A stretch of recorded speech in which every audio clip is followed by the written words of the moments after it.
Well, hello, everybody. I'm Bob Van Buren. Welcome to another show of the Van Buren Variety Show. I'm so glad you're here. Glad to all my subscribers and my audience that tune in week to week. Thank you so much.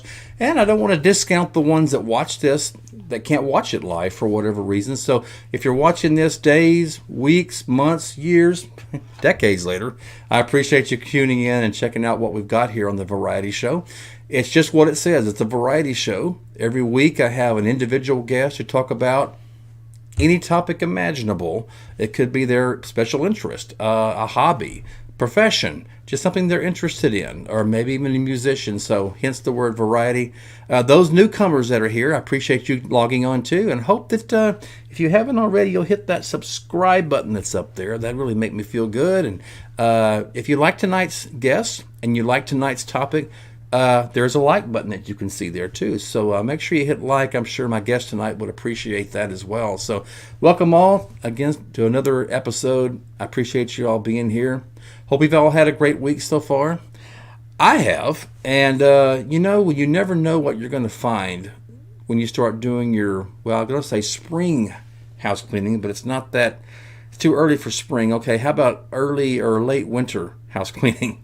I found something that I bet a lot of you have never heard of before, because this game that I'm about to show you is, well, this is the one I've got. It's about 40 years old, but this game has been out for 60, 70, maybe even 80 years. I don't even know if they even sell this game anymore. And so let me just bring it up, and I have played it. You can play it either by yourself or you can play it with multiple people. So here's the game. That it's called High Q. Y'all ever heard of that game before? Pretty much what you do is you take this little yellow peg out, and then you see if you can jump each individual blue peg over each other, kind of like checkers. And if you play by yourself, you want to see how many pegs that you're left. The less pegs you have left that you can jump, the more you get points. I've gotten down to 2. I've never gotten down to 1. But they say that if you get the blue peg in where the yellow one is now, they say you're genius. Well, obviously I'm not a genius. So anyway, I want to share that with you and just see if anybody else has ever heard of this. I mean, I like playing it, and I don't even know if they have that anymore, but it's called High Q. And maybe you can get them off of eBay. I don't know if they sell them anymore, but it's an old game that goes way back. So anyway, I want to share that with you. If you haven't played that, if you have never heard of it, you might want to check that out. It's like I said, you can play it by yourself, or you can play against somebody. And you can see who has the lesser pegs and who gets the most points. So I want to share that with you. It's a great game. So the kid in me never grew up. There it is. Well, let me quit talking about myself. Let's get to my next guest. Have a question for all of you. Have you read a good book lately? But wait a minute, before you answer. Not just any book. How about a book? Now think about this. Have you ever read a book that falls somewhere between urban fantasy and supernatural thrillers? Ooh, did I get your attention on that or what? Well, let's talk to someone who has written these kind of books, and will share her experience, her expertise in this area, and all of her works, of course, that we'll be promoting tonight. So without further ado, here my guest tonight. Ladies and gentlemen, I'd like to introduce you to JP McLean. She's going to talk about, hey, welcome to the Van Buren Variety Show, JP. Great to be here. Thanks for having me. Great. I just introduced you, and I talked about your books that you said yourself on your website that they fall somewhere between urban fantasy and supernatural thrillers. Can you kind of get into that for us? I can. Supernatural thrillers to me are people that have supernatural powers. So in the first series, there's a whole secret society of people who can fly. So that's the supernatural thriller. Uh-huh. But the editors that have worked with the books tell me that they're urban fantasies. And urban fantasies can be many things, but they're often werewolves, vampires, and such. And there are no vampires and werewolves in my books. So okay. That's why I say they're kind of between one and the other. And supernatural, could that be, I could just say ghost stories or? Yes, there are ghosts stories in my second. Very interested. Second series, yes. Now the first series is 7 books, and the whole premise of that is it's a secret society of people that can fly. And this She one of can the things fly. Oh, they can wow. fly. Oh, And wow. the thing I love to do with my books is the thing I like reading about in books as well is I love when a book is set in the here and now. So in your imagination, you can imagine that your neighbor could be one of these people in the book. That it could be happening and you not even know it right in your backyard. That's the part I Ooh. really like. So these books are very realistic in the sense that they're set in the here and now with people that you know, that you might know, Oh, grocery wow. clerks. These aren't untouchables. These aren't billionaire, people. These are everyday folks that are in your neighborhood. It could be the people next door. Could be, Really? could be, yeah, Now, this series that you're just talking about, it's called the Gift Legacy that's series, right. correct? Now, there's 7 books in this series, but let me ask you this: is each book a sequel to the other one, or are they each stand alone in this series, There's like different characters? standalones. Yeah, Oh, they all my are. books. Okay. Oh, yeah, all my books are standalone. The first series, it does take the same characters through a larger story arc, Okay. but each book tells a story. Oh, okay, that's interesting. Okay, I like to bring some of this stuff, your books up, so we can kind Sure. of show. It looks very very interesting, and then we'll get into the recent series that you just finished. So let's talk about this first one here. It's Okay. called this is from the Gift Legacy series, and this one's called The Secret Sky. So this is book 1. Is this kind of where you introduce the characters, kind of who they are, I guess? Yep. Yep. That woman on the cover, her name is Emmeline, and she's the main character that takes you through the whole series, Emmeline Taylor. And Okay. in this particular picture, the reason I like it is because she doesn't know she can fly at the beginning of this book. She just knows Oh, she huh. keeps losing gravity, and it's dangerous and embarrassing, and she doesn't know how to stop it from happening. So she ends up returning to her family's cottage on the West Coast to try to get a handle on this thing. So this is her on the West Coast, and she's trying to figure out what's wrong with her, and she has a colossal accident, ends up in hospital, and that's where Oh, she meets a doctor who recognizes what she is because he recognizes a second lens in her eye that allows oh, her wow. to do some things. So she's got a mutated gene that allows her to do this, and how she got it is another story. It's in one of the books. Part of the book. Yeah, read the book if you want to know. Yeah, yeah, yeah, Well, yeah. well, so let me just ask you this: looking at her picture right there, so when you said she could fly, she doesn't actually have what I call physical wings to No, fly like no. those birds in the book. Okay, but she can fly. She can shed gravity. Oh, All of them wow. can shed gravity. So that's how they fly. Once the gravity is gone, then they're able to manipulate in the air. I'm interested. Yeah, that sounds very intriguing. Let me ask you, just before we go on to the next book, how long have you been writing, JP? I've been writing for 12 years. It 12 just years. changed years. So I used to say 10 years, and then I kept having to correct myself, and now I'm having to correct myself again. So, yes, I've been writing for 12 years. 12 years. I mean, yeah, I mean, have you always had an interest in writing, or were you influenced by somebody? You just suddenly say, you know what, this sounds like a good little story I could write about. I was actually influenced by someone, but I didn't realize that influence until after I started writing. And then I realized, oh, okay, that's where it came from. When we were in, I don't know, probably grade 5 or 6, on our reading list was John Wyndham's The Chrysalids. Yes. Uh huh. Mm-hmm. And the idea that people could communicate without words, like just telepathy, Yeah. Mm-hmm. really intrigued me. It was probably one of the first books that I was completely taken with. And I do remember it all these years later. And so that was in the back of my mind. But no, I Uh-huh. never imagined I would be a writer. That was a happy coincidence that I started writing and loved it so much. I had been away with my husband for about 5 years, traveling with him while he worked, and he works. Mm-hmm. I mean, we did 3 years in Tucson. Loved Tucson. I've never been to Arizona. I'd love to go someday. Oh, love it, love it. And we also did 1 year in Mexico and 1 year in the Baja. So it Oh, was the first wow. winter I was home, and where I live on the west coast of Canada, and it's very wet here and windy in the And winter cold, time. I'm sure. It doesn't get too cold, but Not here, because we're in just this little pocket that's a Oh, little bit okay. warmer. It's more like Seattle. It's Okay. very much like Seattle. And we were back. It was the first year we were back, and I think it was September or October. And my husband was watching hockey, and the wind was howling, and the rain was lashing the windows. And I thought, oh my goodness, what am I going to do to entertain myself this winter? I'm not used to this anymore. So I had been doing a lot of reading of paranormal and supernatural books while I'd been away. I love those kind of books. Yes. Oh, love them. And so I thought, well, I'm just going to try.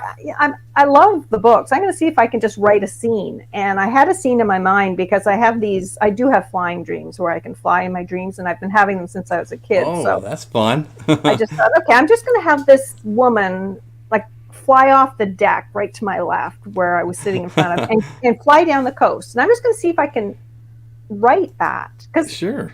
so it took a while. I wrote one scene. And I really liked it. And I thought to myself, well, wait just a second. This woman's not just going to jump off a deck. She's going to have to know she knows how to fly. So how did that happen? And then I kind of went down that rabbit hole, and the story started packing on either end. And before I knew it, I had something that I thought was pretty special. So awesome. I sent it off for an evaluation, and it came back completely covered in red ink. But they said, this is a really good story. You should work on it. So I did. That's great. Wow. We have a comment from the audience, and someone is really agreeing with you here. Jared Crazy Indian says, flying dreams are awesome. Do you think they're awesome, JP? Oh, they are the best. If I get woken up when I'm having one of those, I'm mad. I just want to go back to sleep and have that dream again. It's such an amazing feeling. And to be able to write that, like the emotion of the magic and the escapism of just having the freedom to lift off and fly love it. I don't know that I've ever had a dream like that. I've dreamed that I was floating, where I was in place floating, but I don't think I've ever had a dream where I was, lack of a better word, Superman, Yeah. That would be an awesome dream though. One of the things my husband and I do, or we haven't done recently, but we used to do quite a bit, is dive. We were divers, scuba divers. Oh, really? And when you're scuba diving, there's a point where you have perfect neutral buoyancy underwater, and that's the closest I've come to that sensation that you're describing. But it's also in the books, because they don't just fly all the time. Of course, they lift off and then they hover, and they're able to hide behind trees and do stuff like that. So when you're in that neutral buoyancy, you're just floating there. Your feet are, you can't even see where the bottom is necessarily, or the top, but you're just completely, perfectly, encased in the water. And it's just a lovely feeling. Love it. Oh, it does. Maybe I can have that dream. If I think about it hard enough, I can. Well, on this gift legacy, we showed book number 1. I want to show book number 2, but I have a question about that. Now, this is book 2 of the gift legacy, called Hidden Enemy. And just for our audience that didn't just now tuned in, there are 7 books in this series, correct? Yes. Okay. Yes, there are 7 books. And that's my question. So when you started writing this book, when you had book number 1, now you have book number 2, when you started writing, did you envision that this would be a series, or did it just kind of create itself as you were writing along? No, I was so not prepared for what this was going to turn into. No. When I started writing it, and the first book turned into a book, it took a long time to turn into a book, but I was just happy. I could not believe I actually wrote a book, and I really loved the process. I loved the characters. I thought it was fun, and my whole winter just whizzed by. I absolutely loved it. I changed my life so much, because so many of the things that I used to do, I don't have time for anymore because I'm so busy writing. But I never imagined it would be 2 books until it came out. And then when it came out, I so missed writing, and I missed the characters. And I just thought, there's so much more these people can do. It's such a fascinating world. So, I mean, it's our world, but their little part of it was so fascinating. So I started writing a second book. And as I was writing the second book, I thought, this is a trilogy. I'm going to market this as a trilogy because there's 3 books. I can tell there's a 3rd book. So I did. Show this, and this is book 3 right here. That's Burning Lies. Okay. And that background is California. in Bodega Bay. Oh, you know what? When I hear Bodega Bay, you know what I automatically think of? The The horror show. Hitchcock, the Yes. birds. Yeah, Yes. that. Is that the schoolhouse in the middle, or no? Is that another No, building? that's a mansion. That's a mansion. Okay, I think of that old schoolhouse where the birds were swooping Yeah, in. yeah, So yeah. when you said Bodega Bay, that's just where my mind went. I'm sorry, but go ahead. No, so as I was writing the second one, I had the idea for the third one. I marketed it as a trilogy. It was called the Gift Trilogy originally, Oh, and then okay. as I was writing the third book, I thought, no, this is not going to end here. We need another book. There's another one in here, and There's then number so 4. number 4. And see, this is where you get a hint. Maybe there's something weird about her because she's on a bridge. That's actually one of the very well-known bridges in Vancouver. It's the Granville Street Bridge. And she's Now that you say that, I've noticed every cover we've covered so far, cover, there's your tongue tangler, but she's in a different place, a different area. So there's a reason why I'm sure that that we want to tantalize our viewers with. So, but she's where now? She's in Vancouver here, Vancouver. Vancouver, yeah. All of the books are set on the west coast of Canada, but they go up and down. Like there's some in Renton, in Washington. There's some in California, a little tiny bit in eastern Canada, but mostly the Vancouver area on the west coast of Canada. Wow. And then you didn't stop there. It went on No. to this one. This is book Yes. 5 of the Yeah. same series. Yeah, and this one here, she's, the secret gets out eventually. I mean, it's hard to keep that kind of thing a secret, but not everyone knows, but one person knows. And so that person who isn't part of the flyer world knows, and she's now working with him. And so it's the story's taken a little bit of a turn here. And then at the time, I did have the final book in my head. So I knew what the final book was going to be. And it's not that it is finished. It's complete. Uh-huh. But I've left a few little windows open that if I wanted to go back in and write some more in the series, I could. But I really needed a break, I got to say, after that series. Mm-hmm. And you mentioned, we talked about this is book 6 of them. Now, you got to tell me where this is at. She looks like she's in a warehouse somewhere. Am I right? He is in a wine cave in California. I did a trip down to California because really? I wanted to. Yes, she's because she's a member of a secret society. She's like a minor player in their world, and these high flying, high powerful people who control them are meeting in this wine cave. And if you go on the internet and you look up wine caves in California, there are some gorgeous caves that have chandeliers and tables, and they turn them into restaurants and private party facilities. And it's actually where they age barrels of wine. So yeah. Learn something new every day. Yeah. And that's what that picture is. And then here's book 7. Now, let me ask you this. You say, and there's 7 books in this series, and this is the last book. This is book 7. Is it possible? Can you tantalize us? Maybe show us, could there be a book 8, or is this where it's going to end on book 7, do you think?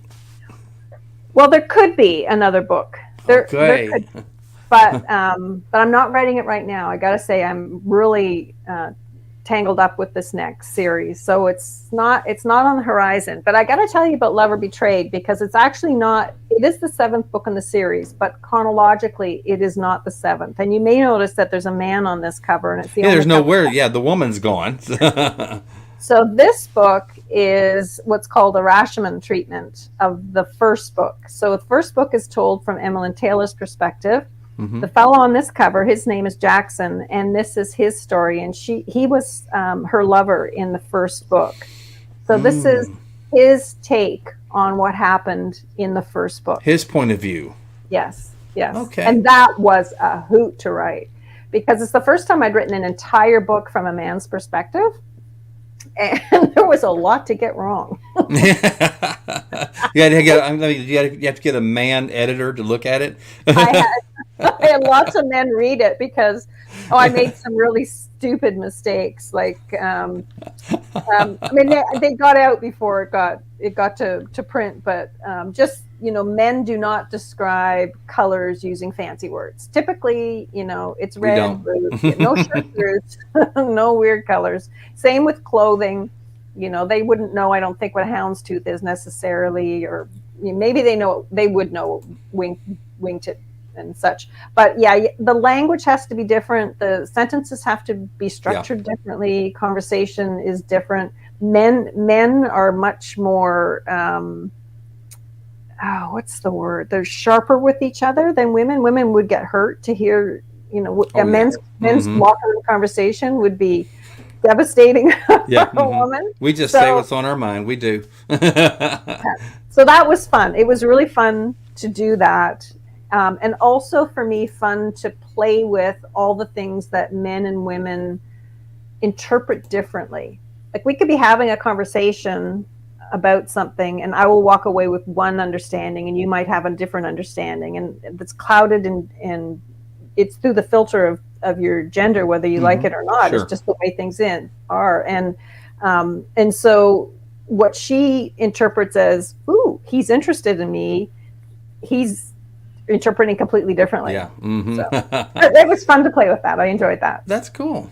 Well, I'll tell you, before the show, you talked about your books fall between like a urban fantasy and supernatural thriller.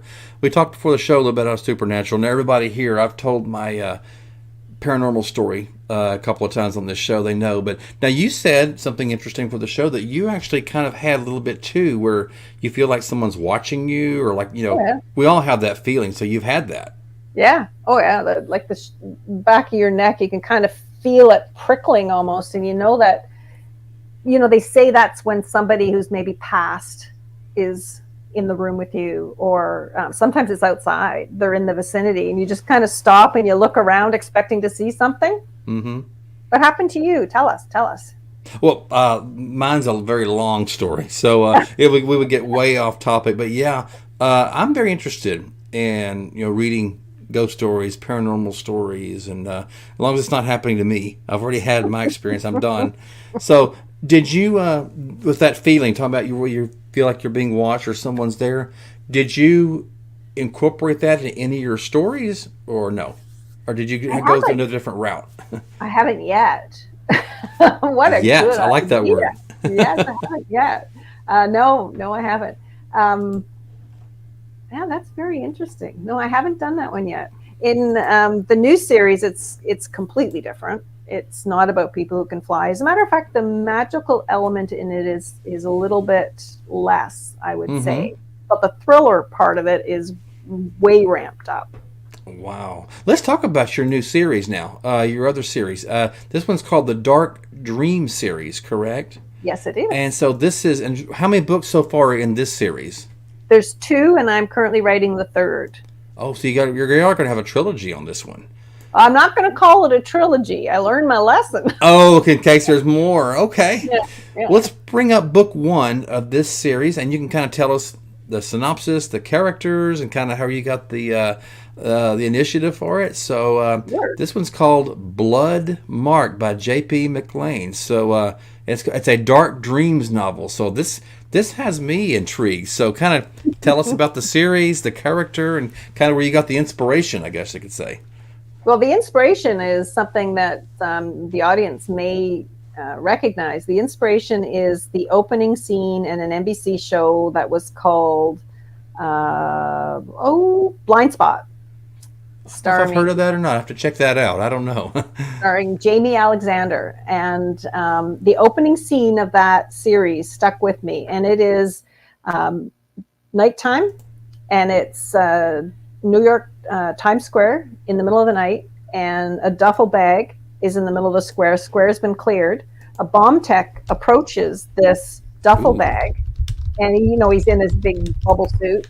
And he gets close to it, and I guess he's got a Geiger counter out, and he's checking it for radiation, and then he sees the zipper starting to open from the inside, and he's like, oh, and out creeps Jamie Alexander, and she doesn't know who she is. she's got tattoos from the neck down.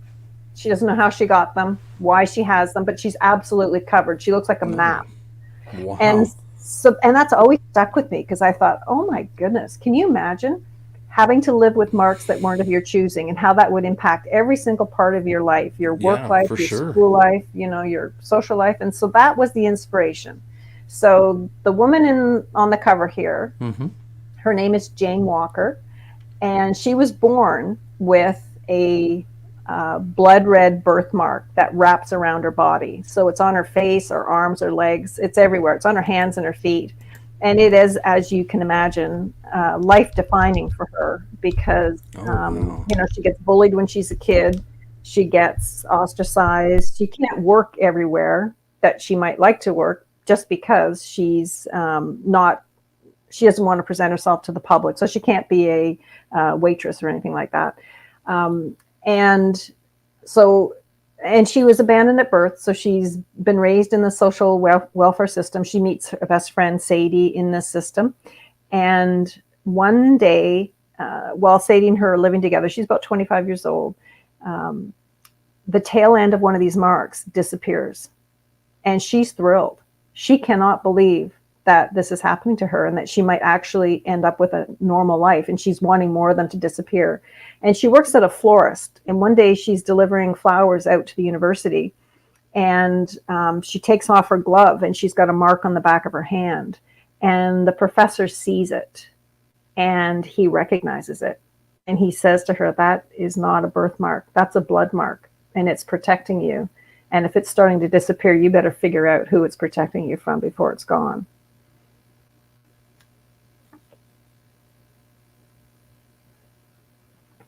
I can't hear you there, Bob. Oh, yeah. My microphone malfunctioned. There it is.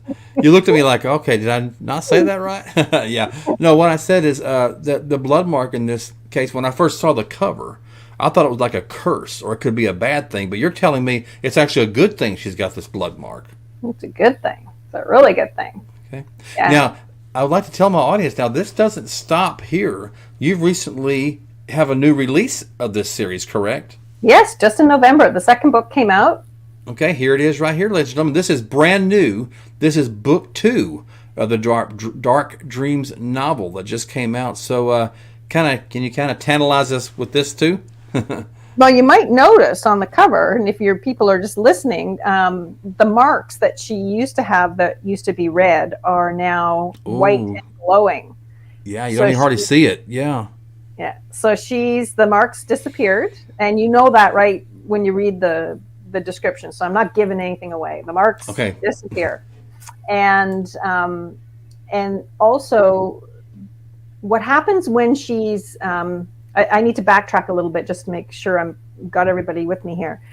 One of the things she suffered from is paralytic dreams. She's a form of narcolepsy, or when she sleeps, she can't move. It's a real condition. Oh, really? Oh, yeah. That's the fun part of research. And so when you find out these things, yeah. No, so she can't move when she's dreaming or when she's sleeping. And when she's in those states, she dreams of the past. But what she realizes in the first book is that they're not dreams. They're actually events that have happened. Okay. So she suffers from this. She sees what's happening, but she doesn't know why she's being privy to these things that are happened or that have happened in the past. I see. And she learns at the end of book 1 is a witness in the Inca culture and the Peruvian culture. She's what's called a witness, and her job is to witness things that have happened in the past and set them right. And when she's in the past, she is in ghost form. No one can see her. She's just a fly on the wall. But in the second book, she's lost her marks, and now she's not so much a ghost anymore. When she's back in her dreams, people can see her, and she can touch things and change things in history that she didn't intend to, because she didn't mean to touch something. She touches and changes history. So in this book, Ghost Mark, she's actually a ghost, and she is actually physically present in the past when she shouldn't be. So these are a time travel, basically. It's a little time slip. When she's dreaming, she's going, but she doesn't go back, like she's not going back hundreds of years. Yeah, She's just sure. going back a couple months or maybe a year But to still see in the what past, happened. so yeah. Uh-huh. See in the past, yeah. So she's got to be careful, And she does at the end of book 1, she inadvertently changes something that ruins lives, and she lives with that guilt in the second book, which is Ghostmark. And she actually encounters the gentleman who she thinks may have benefited from the mistake she made in the first book, and then she realizes, no, he Yeah. turned into a terrible character, and she's Wow. not very happy with herself. It sounds intriguing. You know, it almost sounds kind of like the Butterfly Effect. I don't know if you're familiar with that movie. Yeah, But it kind of yeah, sounds like that in a way. yeah, But yeah, your book sounds a lot better because, this one brings the supernatural element into it, which I find personally interesting. So yeah. we got some comments from the audience I'm going to share out here. You were talking about that series, the Dark Dream series, and Crystal says, wow, I want to read that book. Sounds interesting. Well, Crystal, we'll be telling you later on how you can get that book. So stay tuned. And JP's already said there will be a third one. So there could be, we won't say it, we'll say maybe more, right? Maybe. Thanks, Crystal. And then also, Bat Mom saying something about, you're talking about where they couldn't move when they're awake. It says, sounds like the one when you're awake, but can't move. Same concept, Yeah. I'm sure. Wouldn't that be horrifying? And you said that's a real, so I didn't know that. I didn't know Yeah. that was real, Yeah. that people actually go through that. Yeah. Yeah, it is an actual real thing. Wow. And you're awake, but yet you can't talk, you can't. Yeah. Ooh. It's called cataplexy. Well, I'm glad. I hope I don't. Knock on wood. And hope I never get that. That would. Yeah. I'm claustrophobic anyway, so I'm sure that would pretty much terrify me to death. So Oh, yeah. literally. Oh, yeah. Yeah. Well, it's a good thing she's got a really good girlfriend, Sadie, who's a ton of fun and a real firecracker, and she's her roommate, so she protects her when she's in that state. Oh wow. So there's somebody there to kind of help her along. Yeah. Yeah. Okay. Well, we've talked about your books, but now you've actually got a website up that I'm going to bring up for everybody. Let's see if I can get that up. Ladies and gentlemen, this is JP's website. It is jpmcleanauthor.com. That's jpmcleanauthor.com. That's JPMCLEAN author.com. So, JP, you've got your website. So let our audience know, if people was to click on your website, what would they see there? What would all be available for them? The first thing they're going to see is just a little, welcome to my website. And then across the top are a bunch of tabs, and you can look at each of the individual books and learn a little bit more about them, a little more in-depth description. You can download the first chapters of all of the books. You can go to the bookstore tab where you can click on any of the books and see all of the places where it's available to purchase. You can purchase it from me as well. And you'll also find a page that has some photographs on it. I've got a media page that includes pictures, and I've also got a page that is all of the shows that I'm on, including this one, which I'll put up as soon as we get off here. I'll link to this show as well. And there's a picture of a book cover or a magazine cover. I was recently on a magazine cover, which was the thrill of a lifetime for me. It was what magazine was that? Books and Buzz. It was called Books and Buzz. Yeah. Check that out. When were you there? When were you on it? In September. Oh, there you are. Look, ladies and gentlemen, she made the front cover of Books and Buzz. Yay! Yeah. It was JP McLean. fun. I tell you, it's funny. You put that out when you're at a book signing or something, and people think you're a real author. Yeah, you are a real author. Well, I'm gonna ask you now. You've got a blog too, correct? Yes. Okay. It's just my life. What happened this month, what I'm reading. Any fun things that I'm doing. Now, can people contact you on this website? Like, you have an email address, or just a way people could say, "Hey, I, ask you questions or review your book." Yep, there is a contact form on there. I'm happy to hear. I just absolutely love hearing from readers or people who are interested in the books or interested in writing. Happy to hear from anyone who wants to contact me through there. And I'm also on all the usual, well, not all the usual social media, but I'm on Facebook and Twitter the most. I am on Instagram as well. And JP McLean Author is my handle, at JP McLean Author. So happy, again, contact me friend me. I respond all the time to those kinds of things. Okay. Well, I'm going to talk about your books again, real briefly. Like here is Blood Mark, and then here's Ghost Mark, and then you've got this series, The Gift Legacy. So let's just say someone right now has been watching this, and they're got bated breath. They want to know, where can they buy your book? Where would you suggest they go? Your website? I suggest my website, and then click on the bookstore tab, and from there you'll see every single place it's available to purchase. Okay, great. And so, and then they can contact you. They can give you reviews too, correct? Absolutely. Oh my! I wish for reviews. Yes, I would love reviews. They are the lifeblood of authors. Let me tell you, reviews are very, very important. Okay. Well, there might be someone watching this program, whether they're watching it live, days, weeks, months, years from now, and maybe he or she, maybe they're watching this or thinking, I've written a book, not necessarily a supernatural book, but maybe it's just sitting on their desk somewhere. It's just kind of, maybe they don't know what to do with it. Like maybe they'd like to publish it. They don't know if it's worthy of being published. So what would you tell an up-and-coming author that maybe has a work or thinking about doing a work? Where should they start, in your opinion? I think if you've got the book already written, the best thing you can do is find yourself some beta readers or some critique partners, and you're going to do that by joining a writers group, or sometimes the libraries will know of different reading groups that are available. Find people. The most important thing is to find people who read that genre that you've written. You don't want to give your supernatural book to someone who only reads nonfiction. You're not going to get a good enough feedback from that person. So get some feedback from people you trust and just hear what they have to say. It's sometimes hard to hear, and sometimes it's not going to be relevant. It won't resonate with you. But what I found when I started doing that is somebody would say something about a character or a scene, and immediately you knew that. You'll say to yourself, I knew that. And everything that they say that resonates, you work on that part of the book until you have it stronger than it is now. And then when you're happy with that free advice that you're getting with people, if you can afford to hire an editor, that's what you should do next.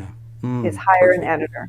An editor will see things you never will, and they will know the tropes, they will know the norms and expectations of the genre that you're writing in, and they will improve your book tenfold. So that's the next bit of advice. And then after that, you have to decide what you want. Do you want to publish it? If you do want to publish it traditionally, then you've got to do something a little different than if you're going to do it yourself, self-publish it. And those are two separate paths that you go down. I see. Now, are you self-published, or did you get a publisher? How was your books done? I am now self-published. I have my own company. I created a company called Windstorm Press. Yeah, good. Thank you. I started off with a partner publisher when I started off because I did not know what I was doing. So these are small publishers that help you get your book out there. And so they put it up on all the sales channels, and they did all the formatting and all the stuff they have to do. And I was so green. I didn't even have a Facebook account when I put the first book out. So well, you're just starting right out of the gate, weren't you? I had so much to learn. But now I think it was after the fourth book, I think I realized that I could do it myself, and I did want to do it myself. I wanted to lower the price of the book, and when every middle person you put in there increases the price of your book. And paranormal fantasy books, supernatural books, they're usually $15.99 to $18.99. They are. Yeah. And so I think mine was around $22, which made it very difficult to get the word out and get people interested. So when I took the books back and put them out myself through my company, I was able to lower the price because I had eliminated one of the middle people, and that's really when the book started to sell a little better. That's great. I think I told you before our show, when some people found out you were going to be on this show, and they took an interest in your books. That you've written books that you can get the printed copy. Are there other formats that somebody can get other than just the printed copy? Yes, there's ebook and printed copy. So digital, whether you're on a Nook, Barnes and Noble Nook, or the Kindle, Kindle, the Amazon Kindle, or the Kobo apps. You can download all my books in those formats, and Unfortunately, I don't have them out in audio yet. I was saying this a little bit earlier to you. Putting a book out in audio is expensive to do. And because I have so many and I've never done it, I'm looking at a lot of money because you can't just put the one book out. If people are into audiobooks and they read the first book, they want to read the second one too. A whole series, yes. Right. So for me, it's between $3,000 and $5,000 per book. Ooh, wow. And is that if you're reading the book or you're hiring someone else to read it? That's hiring. I could not do it myself. You couldn't do it yourself? I couldn't. I tried. I have tremendous respect. I bet you don't give yourself enough credit. I tell you, I have so much respect now for the newscasters who are doing this live every night because I don't know how they do it without flubbing their lines. And I've written these books and I cannot read the whole chapter without flubbing it a couple of times. So anyway, I will eventually have it done. It's a very interesting time because artificial intelligence is big right now. Oh, definitely. And you can get AI narrators to narrate your book at a lesser cost. And I'm looking into that because it's financially makes sense. And some of these voices are getting really, really good. But Amazon won't let you put up an AI voiced book. And they are the biggest seller. No, you can't be AI. It will be though. I'll bet you any money. Like within the next, I don't know, 6 months, I wouldn't be surprised to see them change their mind because the technology for AI is getting so good. It's growing. Yeah. It is. It's not like it used to be. I've listened to a couple of samples from companies that are doing this, and I am so impressed that the nuance is there to the inflection. A question doesn't sound artificial anymore. It's really getting good. So I am thinking about maybe sliding in that way. That's great. I'll ask you now. You've got these 2 series out, and I don't want to get you to give away any secrets, but you've got these 2 series out now: the Dark Dream series and the Gift Legacy. Like that, are you thinking about, or do you have any ideas, maybe on another series? Can we pick your brain on that? I do. I do. Yeah. Yeah. And not giving any detail, but I didn't know if you were thinking about another series. Yes, I am. That's why when you asked if I was going to be going back to the Gift Legacy series to write an 8th book, I could, but I really am being drawn to this other book, which is going to have a lot more magic in it and a lot more humor. Is that part of the other series, the Dark Dream series? Or is it another completely different series? It's a brand new one that's just kind of getting a little bit of traction in my head. So I've been, every once in a while I write a note. This might be fun. This might be fun. And I thought it also might be fun to write about a character who's a little bit older, because in the first book, the character's around 21. Sure. The second book, she's around 25. So I thought it might be fun to play around with someone 45, 50. So I may do that with the next book that's coming out. Will it have a, how can I say it? Will it have a paranormal, or are you going a different direction? Oh, no. I that's my thing. That's my jam. I've got to put magic in it, and I want more magic, not less magic. More magic. Well, I think you'll find a lot of my subscribers here and people that watch this show, they're really into the paranormal as well. Very intriguing, good. And maybe different elements of it, but I think you've got a good audience here, and they're really, I can probably say they're very interested in this book series that you've got and the one you're going to be coming out with. So, well, I hope so. It's always fun to see and meet new people that are interested in paranormal books. Now, let me ask you. Now you're in Canada.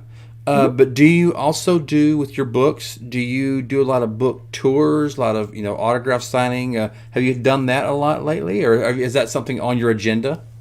I do it all the time. Actually, it's something I really enjoy doing. Whenever I have a new book coming out, I make sure I do book signings at the local bookstores. So definitely do that. And then I also will go around to, if they've got big markets or big farmers markets or craft sales or such, because it's a Cool. really small community. So if there's an event like that, I'll go and sign books and talk to people about writing. And almost every time I'm in one of those events, somebody will come and say to me they have an idea for a book, they want to write a book, or they've written a book, or they kind Oh, of got an wow. outline of a book. Yeah, there's a lot of people out there that are almost writers. They're just need a little push to get out there. Mm-hmm.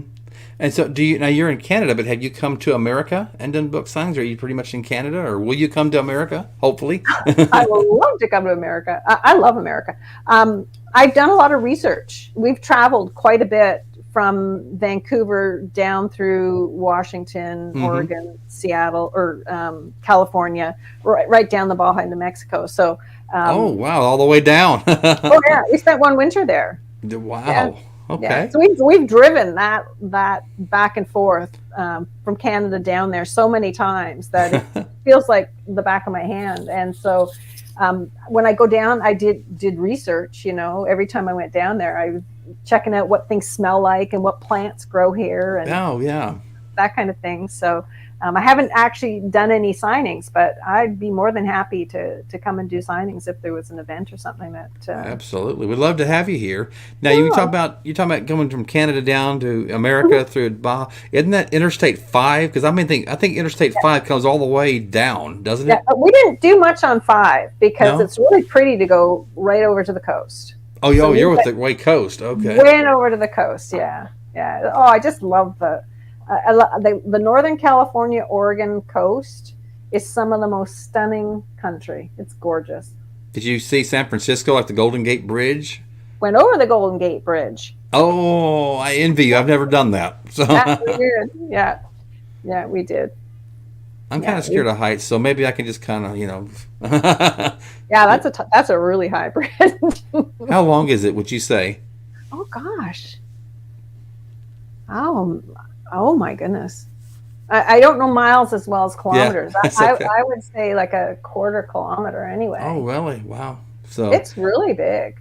And it's good. the build up to it is big. Like you're building up to that bridge for going through kind of a park area for a long Mm-hmm. time before you get to the, the base of the one side. Yeah. Oh, It's okay. beautiful. That's Interesting. fun. We're Yeah. talking about the paranormal, element just now. There's movies, and you've written, of course, books. And AJK took a quote out of one of the movies that we know. He just said, "I see dead people." I think we've heard that. That was such a good line. Oh my goodness, that was such a good line. That was one of my favorite Bruce Willis movies too. I Yeah, really did enjoy that. yeah. I remember after having to go back and watch that whole movie to see exactly how they did that. And it's true. Like you go back and you think, oh my goodness, you were led to believe that she was there the whole time, but that was his imagination. The whole time. I mean, yeah, the ending, without people that haven't seen that film, it blew me away when I found out. We call it the twist, I guess you could say. Yeah, yeah, I was like, no, and then I had, like you said, I had to go back. yeah, Oh, I can see it now. So, yeah, yeah. So so, true. Yeah. your book series. I'm going to bring it up again. This is the one. Your most. I'm going to put your most recent up of the Dream series. Well, bring them both up.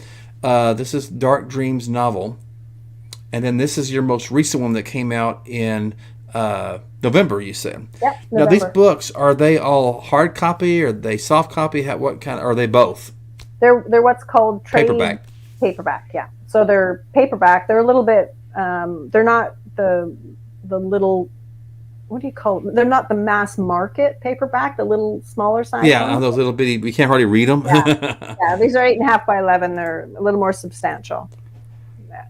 Okay. Well, I'm looking forward to it. I mean, that sounds very interesting, and I can't wait to see the part 3 of this. And then of course your new series that you're thinking about. Again, I like the paranormal element, because in paranormal stories, even if they're just fictional, there's so much you can do with those stories. There's so much. I'm sure when you were writing these books, I mean, your imagination, I'm sure it was limitless on kind of what you could write about, correct? The sky is the limit. That's one of the fun things about writing in this genre is you really do have a lot of space to work with. You're not limited to like the historical period. You're not limited to what science knows and can The physical world, basically. Yeah, and I don't do world building in the sense that this is set in the here and now. So I don't have to build a planet that's got its own ecosystem and that kind of thing. That is already done for me because it's where we are now.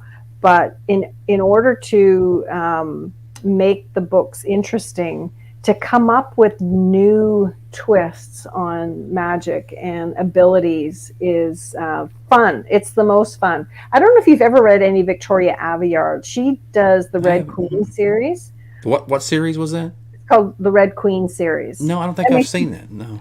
Oh my goodness. I thought I had read pretty much every supernatural thing that could happen in terms of what supernatural meant and could be.